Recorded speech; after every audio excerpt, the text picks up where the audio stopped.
Thanks for watching, everyone. Charles Moscowitz here. I have a very special guest coming to us from Italy, John Bruce Leonard. He's the editor-in-chief of Artkos. John Bruce Leonard studied philosophy, letters, and language in a university curriculum based exclusively on the great books of the Western tradition. After taking his degree in liberal arts, he moved permanently to Italy, where he nourishes his ever-living preoccupation with the heritage and the future of Europe. He joined Artkos in 2017, which is available online. John, thanks for joining me this afternoon. Charles, it's my pleasure. Thanks so much for having me on with you. John, first of all, let's just talk a little bit about you and how you got to doing what you're doing in Italy and what how you developed your interest in the history of Europe and the future of Europe. Well, so I've always had an interest in Europe since as far back as I can recall. There's always been something very romantic to me about Europe, and in particular about Italy, which is what originally brought me here. This kind of a feeling that I wanted to see it firsthand, I didn't have the chance to travel here when I was younger, so this all happened after I finished with university. But in university, I followed a course of study, as the brief biography that you gave describes, which follows the Western history, the development of Western history through the great books of our tradition. So I was acquainted with Europe in that sense, in a kind of intellectual way. And then I was able to gain more immediate acquaintance with it when I moved here just about a decade ago. So you're in Italy, and really the cradle of the Renaissance and the emergence of modern Western civilization. 1,000 years of Catholicism, followed by the Renaissance, and then eventually the French Revolution, which introduced modern enlightenment, both for better and for worse. And now you're looking at Italy and Europe generally firsthand as an American. What is going on today? And do you feel that European civilization is under threat today? To answer the last question first, I absolutely do feel that it's under threat today. I think that the civilization of the entire West is under very, very, very dire threat in our day and age. My impression of Europe is that it is a very, very old place as compared to the United States. That sense of age permeates everything about Europe. There is a way in which the simple buildings around you, the way that people view the world, the traditions and the customs that are passed down, all of these things have a certain kind of rootedness and a continuation that in many cases they lack in the United States, or at least in the United States they take on a different hue. Obviously, the United States can't be regarded as a culture which just sprang into the world, say, 250 years ago. It is a direct development from Europe, but nonetheless, there was a kind of break in the United States history from the very earliest days, from the arrival of the first Americans, especially from the Revolution, which kind of infused the United States with this sort of revolutionary attitude. And in Europe, things are a little bit different. There's this sense of the past which never quite goes away. At the same time, I have the sense that today that sense of the past is being lost in a way which is quite unprecedented in European history. There's been a detachment also here from the past, and it's been a detachment which has come, as you point out, Charles, through the Enlightenment, through the physical revolutions, which actually did completely upheave the structures and orders of society, changing the hierarchies, in many cases attacking and diminishing the sense of religion. All of these things have had an impact here. But I think more than anything else, there's been a kind of effort even on the part of many aspects of European society to attempt to embrace the new and to detach itself from its history in a way that I don't believe it's ever quite done before, which gives it a very interesting, it puts us into an interesting historical period, in my opinion.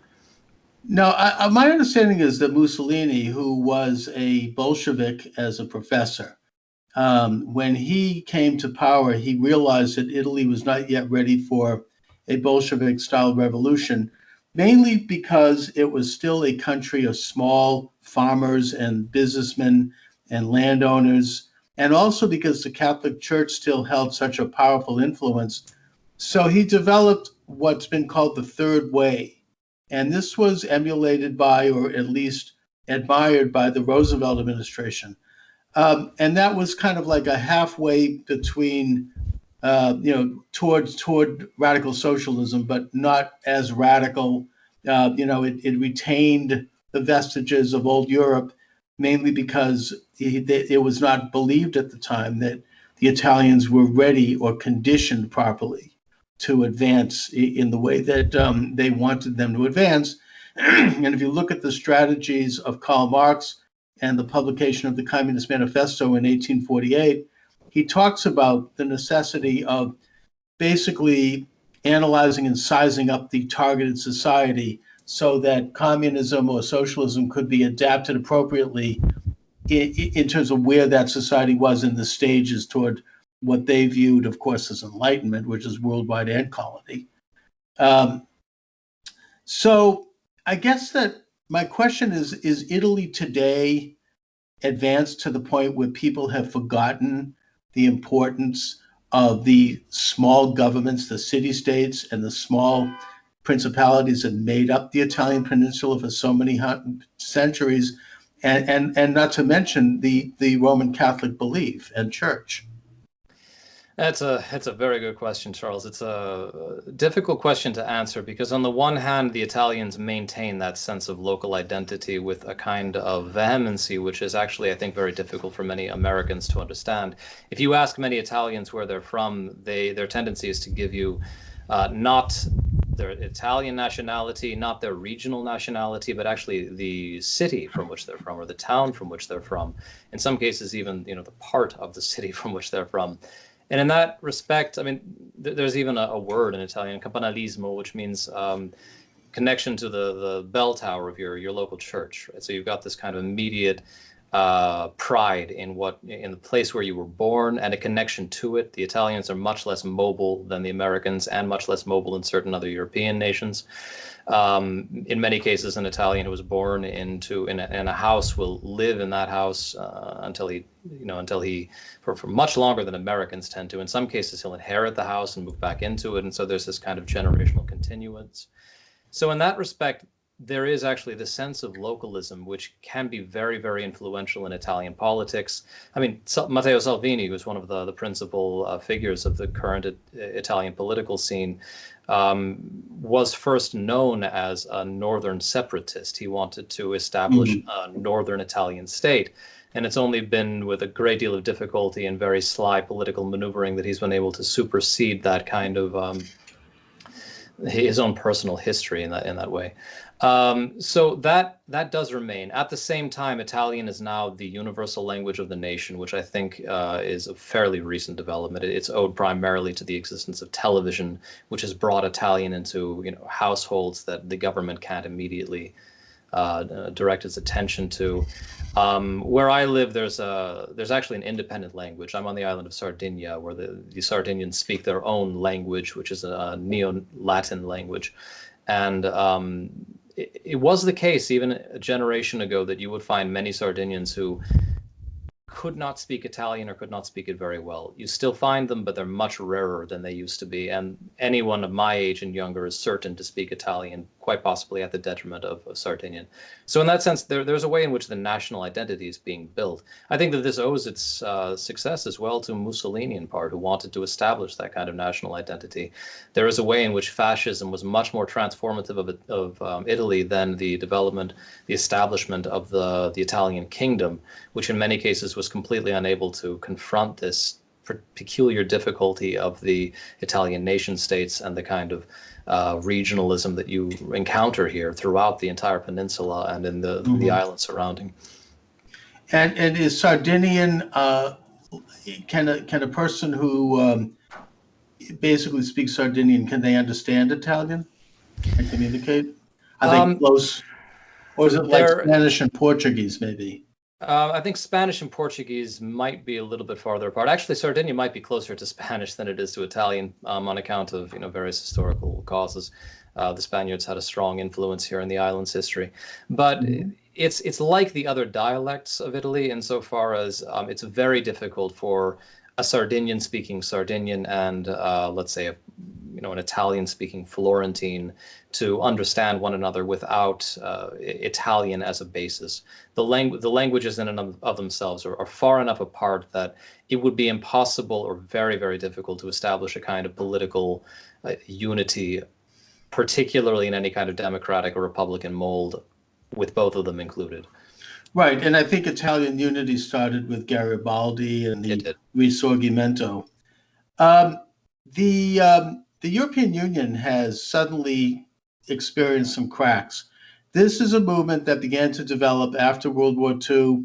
I believe it was Jean-Claude Monet, the Frenchman, who began the process of an economic union, the common market, which generally makes sense in terms of lowering tariffs and making trade across national borders easier. But it had an agenda, which was to create a one nation in Europe. The first crack was, I think, when Denmark rejected something. But now, of course, with Brexit, you have a significant kind of confrontation to Brussels. And I think that's based factors. We'll get into both. I mean, the first one, of course, is immigration, but the second one is the fact that the British people began to realize that this unelected, unaccountable, un-British bureaucracy was regulating more and more aspects of their personal life. And they started to experience the actual manifestations of what it's like to lose sovereignty and to how undemocratic that is. And so they reacted with Brexit. And that seems to be moving forward, even though it's fraught with difficulty. Has that reverberated across Europe? Are there other Brexit movements? How has that affected Italy? It absolutely has reverberated across Europe. It is regarded, especially by Europeanists, as the major crisis in the history, certainly of the European Union, and one of the major crises in the efforts to establish any kind of union in a broader sense amongst the European nations since the close of World War II. Most of the other problems that the European Union has encountered, or the kind of proto-European Union that preceded it has encountered, have been primarily due to the rejection of attempts to forward the project. As for example, with the attempt to establish a constitution of the European Union, which I believe was actually rejected by France of all nations. But these have been setbacks. Brexit is the first time where a major European power has actually attempted to divorce itself from the Union. So this is one of the first times in which the Union actually finds itself in a situation of not just being paused and stalled, but actually receding with respect to this goal of establishing a single European state, or even a federation of states. So in that sense, it's obviously been very, very important, and the reverberations have been felt in all European nations. Okay, my guest is John Bruce Leonard. He is the editor of Artkos. He is joining us from Sardinia. We're talking about European politics. So, John, the second part of my question was the immigration question. That is a big piece of Great Britain's rejection of Brexit, of the European Union, which is coercing European members to accept refugees from North Africa and the Middle East. Eastern Europe, in the case of Hungary, for example, they have secured their border with fences. I think that's also true of Poland. Well, Poland doesn't have a border, but they're also rejecting mass immigration. Now, I have read, I believe it was in Breitbart, but I think it's kind of common knowledge that due to the immigration from North Africa and the Middle East, and due to the high birth rates of the immigrants, Europe, or large portions of Europe, will be Muslim majority within the next 25, 30 years. What are the facts on the ground in this issue at this time? It's an enormously complicated situation. Even determining a stable estimate of when Europe might become majority Islamic is very, very difficult to do, because at the end of the day, no one is quite sure how many Muslims there are on European soil. There are nations that do not permit any kind of religious counting of this sort under various laws relating to racism or discrimination or what have you. France, for example, does not permit this kind of demographic counting, so no one knows how many Muslims there are in France.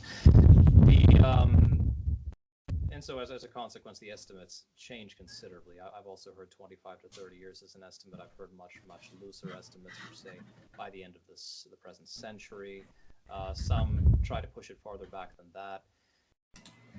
The other difficulty here is in determining exactly how these demographics are going to unfold, because obviously when you're looking at the demographic situation in Middle Eastern countries and in African countries, where most of these immigrants come from, they are exploding at a really remarkable rate, particularly in Africa.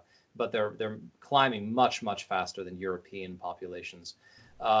It tends to be the case that Muslims who move to Europe maintain to some extent that kind of demographic increase. And so as a consequence, one can believe that this will continue as a trend.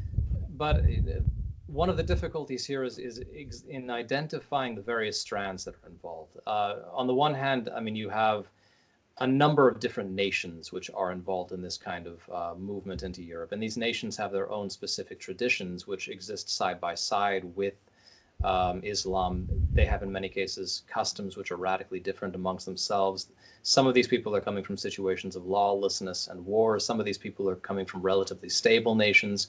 All of this obviously has an impact on their behavior here on European soil, which includes as well things like their family size, whether they establish families, whether they end up producing a lot of children in single parent families, et cetera, et cetera.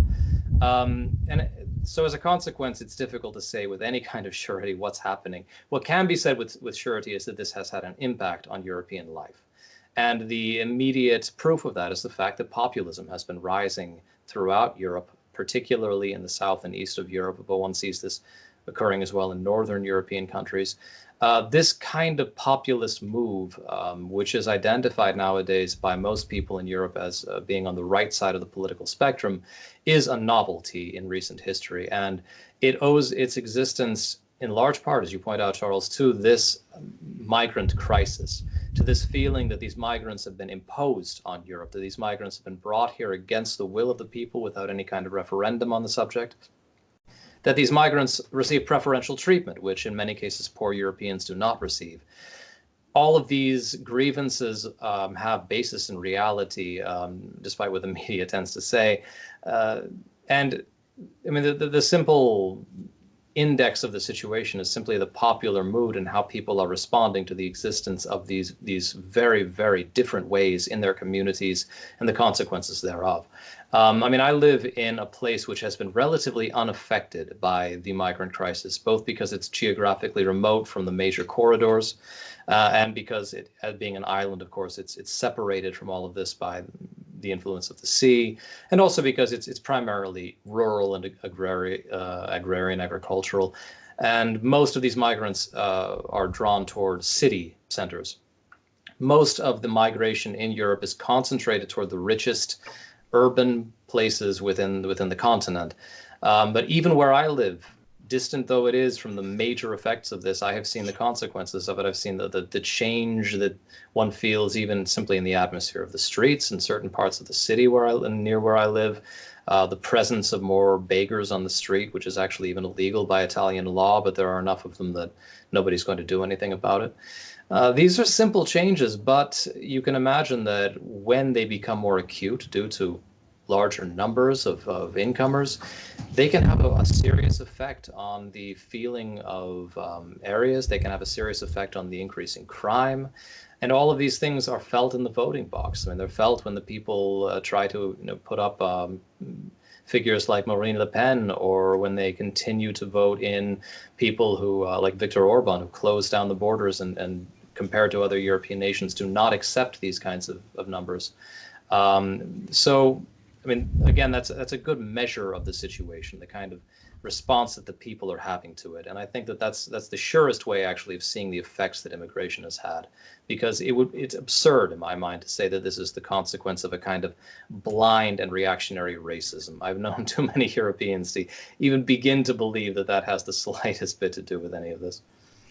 Well, the fact of the matter is that this has to be discussed dispassionately. And Exactly. we have to take a look at the demographic shift, because Europe has not experienced this type of demographic shift since Roman times, when the Goths started coming across the Danube, or the Rhine and the Danube, and started to settle Rome.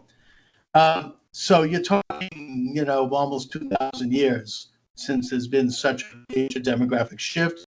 It is a religious shift in that Europe has been a Christian continent for almost 2,000 years, and now you see a new religion entering in. So just, I'm a student of sociology, and from a sociological standpoint, we have to take a look at this thing dispassionately, and look at what this might mean for these societies. Now, recently, I mean, I know this is kind of anecdotal, but the Prime Minister of Italy, after having been lectured by a bunch of Hollywood movie stars, Richard Gere, for example, hey, why don't you put the refugees on your jet and take them back to your house? Right. So, I mean, I thought that was very telling. But there are differences nation to nation. I mean, I think that, for example, Sweden and Germany, for whatever reason, and historically, have taken an enormous number of refugees. And in the case of Germany, I don't understand what the thinking was or is of the Prime Minister Angela Merkel. It's it's almost an insanity for Germany to take that many refugees. And again, they're not necessarily people who are fleeing for their lives. I mean, I get the fact that that's a moral imperative to take in refugees, and even then, when that happens, it's often temporary until the status quo ante can be reestablished, and then home.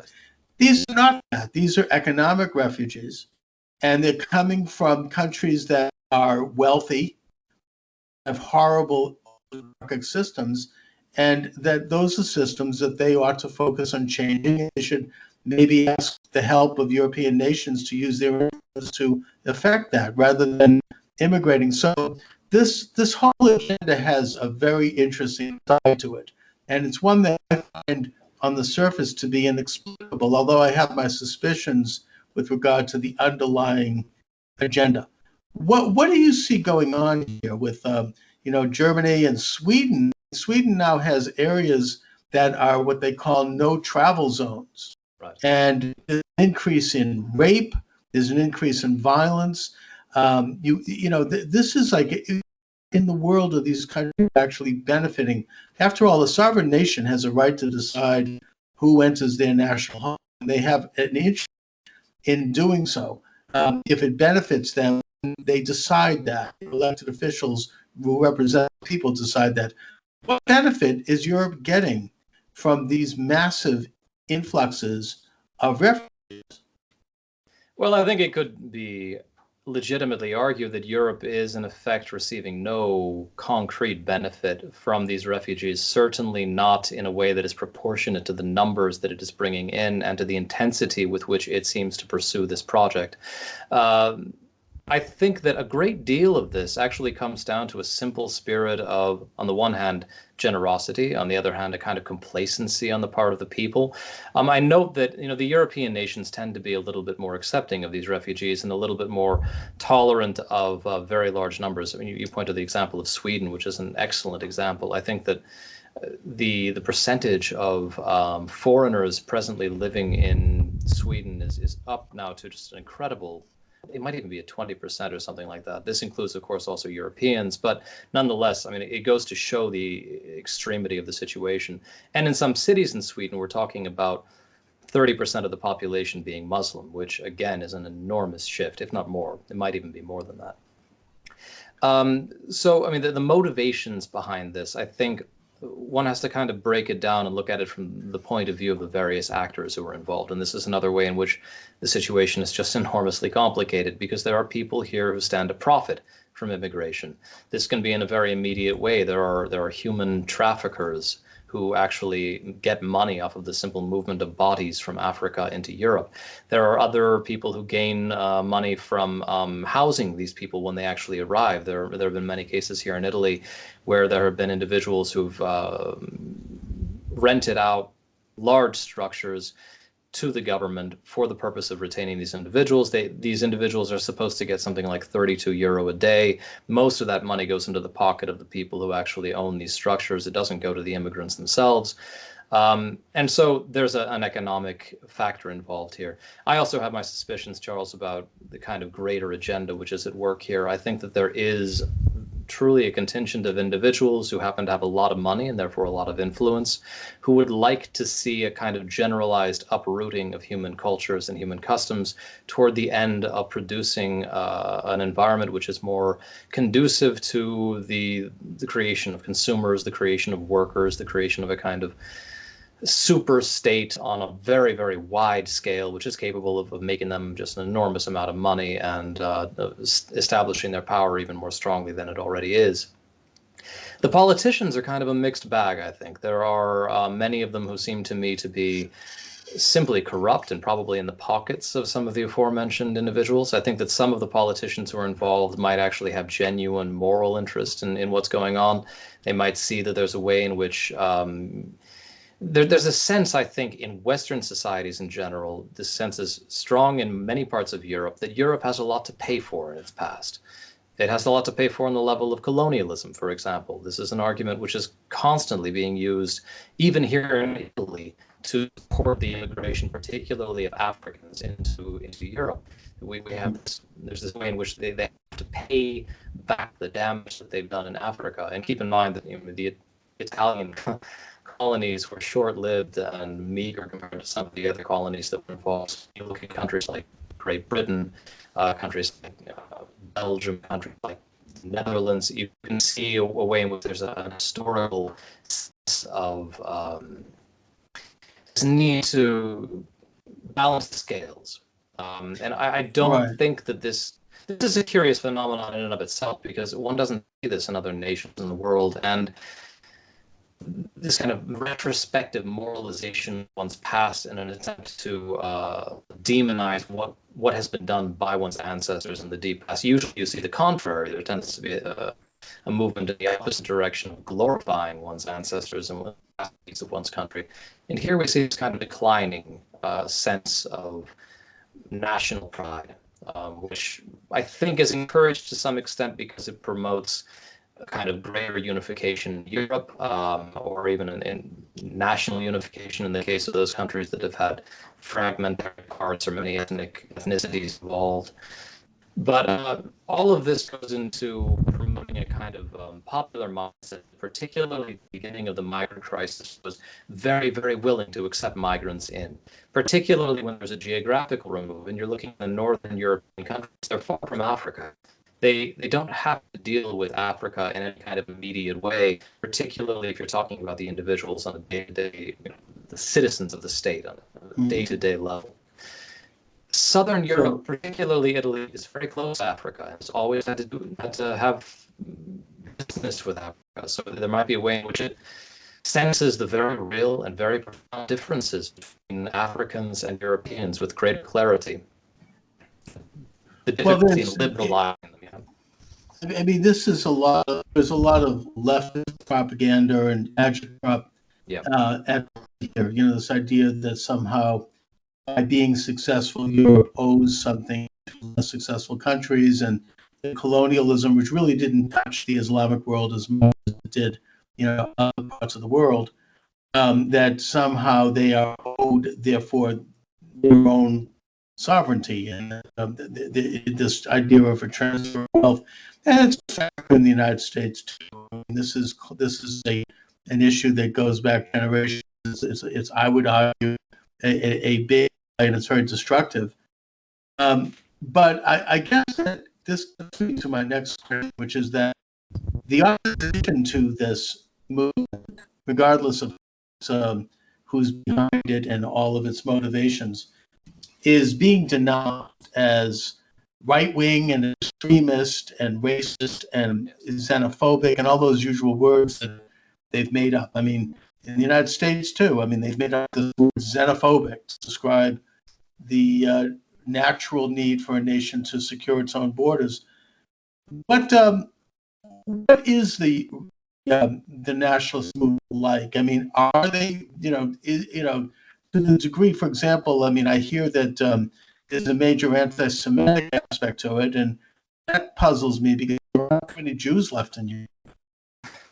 Right, exactly. And well, I mean, I cannot speak for most of the European nations as far as these charges go, just because I have no contact with the people, even people who are involved in this or know anything about it. I can state with clarity, in Italy, anti-Semitism is really a very, very minimal concern. Anti-Semitism is a much bigger question as regards to the incoming Muslims than as regards to the Italians themselves. The Italian Jewish community has always been relatively well integrated, particularly compared even to other European nations. The present state of affairs, I mean, do you some of your comments along these lines here in Italy? It's not a question. I guess that's the easiest way of putting it. It's a question which has been long since resolved. That might be a way of setting the matter up well. The problems that are confronting the Italians at present have to do with the very immediate questions of the economic problems that they're facing, the corruption in the government, which is endemic and has been such a problem for such a long time now that the Italians were almost reconciled to it until the latest elections, and the incoming influx of immigrants. These are the major questions confronting the Italians. I don't see much concern about the question of the Jews who live here. The question of Israel even is rather far from Italian politics. It's of course discussed, and there are, Italy being a power on the global scene compared to much smaller nations that are non-European nations, obviously confronts these questions in one way or another. But it's just not the talk of the day. The talk of the day is elsewhere. The talk of the day has to do with the latest propositions which have been made by the government. It has to do with the infighting within the present Italian government, which very well might lead in the very near future to its collapse. It has to do with the immigrant question. It has to do with the question of, again, corruption in Italian politics. These are the major issues on the table in Italy. And as far as the other European nations go, I can't comment because I don't have enough familiarity with them. All right. Well, John Bruce Leonard is my guest, Artkos. John, we're reaching to the end of the program, so I'd like you to talk a little bit about what you're working on now. I see that you have a book out recently, The New Prometheus, available at the Artkos website and Amazon Books, among other locations. Let my viewers and listeners know where they can reach you and what websites you'd like to direct them to for more information. So all of my work can be accessed directly through the website, the portal of the company that I work for. That's www.artkos.com. We have a podcast of our own called Interregnum, in which we discuss many of the issues that we've been discussing today, Charles, as well as a number of other questions relating to politics and philosophy and metapolitics and religion, of a very wide range of topics of pertinent and, in many cases, perennial interest. Excellent. We also have a journal, Artkos Journal, in which we have essays which discuss these same issues. And there's a running list of our present projects and our upcoming books available on the website as well. Excellent. Well, thanks so much. I hope we can collaborate going forward on issues as they come up. Always welcome in the program. And thank you for joining me today. It's been my pleasure, Charles. I'd be happy to return whenever you'd like. So thanks very much. All right, John. Take care. Take care.